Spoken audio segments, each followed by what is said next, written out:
everybody! I'm here today to tell you 8 steps for buying a new car. I'll be telling you how to buy a new car in 8 simple steps. Let's get right into the video. Step number 1 is decide on a few options. I know that you probably have your dream car in mind. You probably want one specific car, but I will tell you to figure out a few options first. For example, this is my 2017 CRV. It's the CRV that for my family. My wife and myself own this car, okay? So when we were looking for this car, we were basically set on a different car, but we left this car as one of the options, and we ended up deciding on this car. So the point is, you don't know which car you're actually going to get, so just leave a few options and figure out a few different options. That's step number 1. Step number 2 is to test drive and compare. You want to test drive all of your options and compare all of them. You want to look at the price, look at the features, look at the maintenance, blah, blah, blah, blah, blah. So test drive and compare all of your options. And that's going to help you make a decision for number 3. Step number 3 is decide on one specific car. And guess what? The car that you decide on might not be the one that you originally wanted. Just like I said with my CRV. Originally, we wanted a different vehicle, and we ended up deciding on the CRV, and we love it. So you want to decide on a car. Now, take into account all of the factors from step number 2 and go to step number 3 and figure out which one you want. Step number 4 is once you've decided, you want to go to a car dealership. You want to go into the car dealership and you want to get ready to actually buy the car. Now, it might seem as easy as just walking in saying, I want that car, here's the money, see you later, but there's a little bit more to it. So for instance, the other step is step number 5, which is to negotiate a great deal on the car. Now, if it was as simple as going into the dealership, buying a car, walking out, then you could just go online, choose your options, and then the car would be delivered to your door.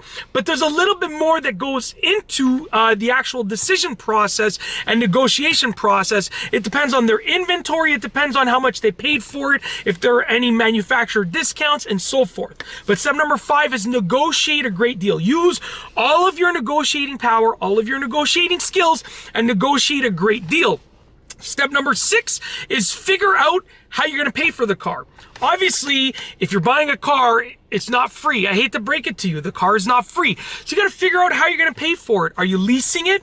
Are you financing it? Are you buying it outright? Like you know, just bringing in a bank draft and buying it? Or are you going to lease it with the intention of buying it back when the lease is done? Whatever the case is, figure out how you're going to pay for it. Figure out how much it's going to cost you a month, or how you're going to get the money, or where you're going to get the loan, blah, blah, blah, blah, blah. You want to get all of your payment stuff in order, because that's going to help you get a great deal. If you don't have the money to pay for the car, if you don't know what you're looking for, then the dealership can just rake you in and make you pay a little too much with regards to your payments. But if you know what you're doing, if you know how you're going to pay for your car and where the money's coming from, then it's a little bit easier to get a good deal. Step number 7, and this is crucial, but most people forget this. Many people forget this. Step number 7 is get insurance. You want to get the vehicle insured, okay? Now, here's the thing. You want to get insurance before you actually buy the car, before you actually get the car. You want to get an insurance quote before you actually, pay for the car, before you sign off on the deal. And you want to actually get your insurance before you pick the car up, okay? Now, a lot of dealerships, at least where I live, which is Toronto, Ontario, and Canada, I think it's a mandate that you have to have insurance. You have to show your proof of insurance for them to let you drive the car off the lot.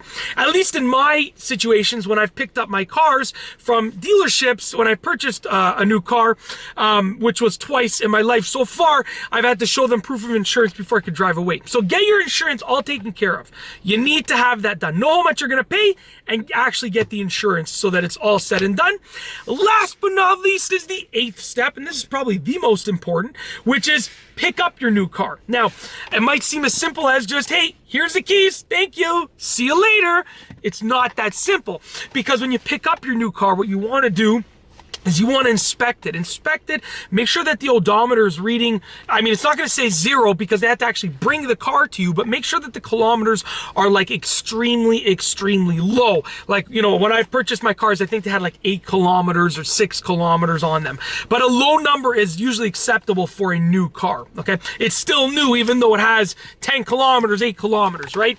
Inspect it, make sure that there's no damage to it and nothing wrong with it, because the moment that you drive that car off the lot, if you realize there's a dent 3 days later, you can bring the car back, but they might say, well, how do we know that you didn't cause that dent? So look at the car, inspect it, pick it up. When it's good to go, start her up and drive off the lot. And that's it. Those are 8 steps for buying a new car. If you liked the video, please be sure to give it a thumbs up. Let me know what you think down below as a comment. And of course, be sure to subscribe for more great car and driving videos just like this one. And that's all I have for you today. Thanks for watching.